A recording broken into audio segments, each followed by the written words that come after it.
विजया एकादशी कब है?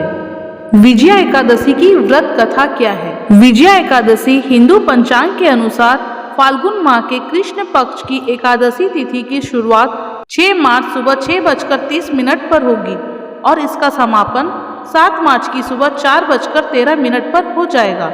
इस साल विजया एकादशी 6 और 7 मार्च दोनों ही दिन मनाई जाएगी। आइए सुनते हैं विजया एकादशी की व्रत कथा।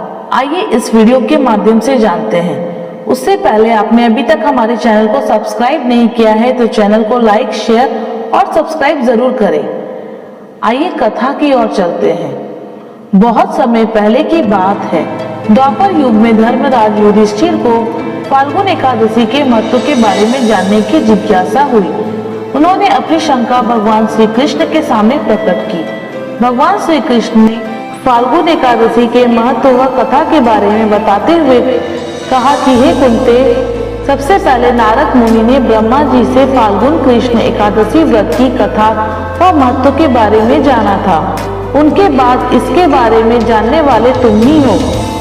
बात त्रेता युग की है, जब भगवान श्री राम ने माता सीता के हरण के पश्चात रावण से युद्ध करने के लिए सुग्रीव की सेना को साथ लेकर लंका की ओर प्रस्थान किए तो लंका से पहले विशाल समुद्र ने रास्ता रोक लिया।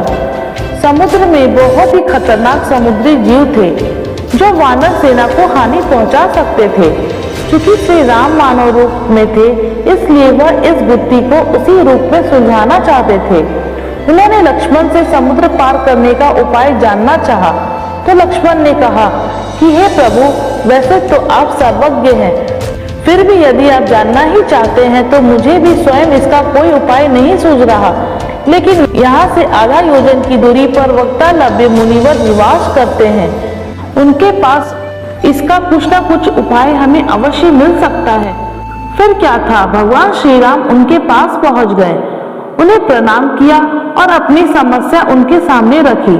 तब मुनि ने उन्हें बताया कि फाल्गुन मास के कृष्ण पक्ष की एकादशी को यदि आप समस्त सेना सहित उपवास रखें तो आप समुद्र पार करने में कामयाब होंगे।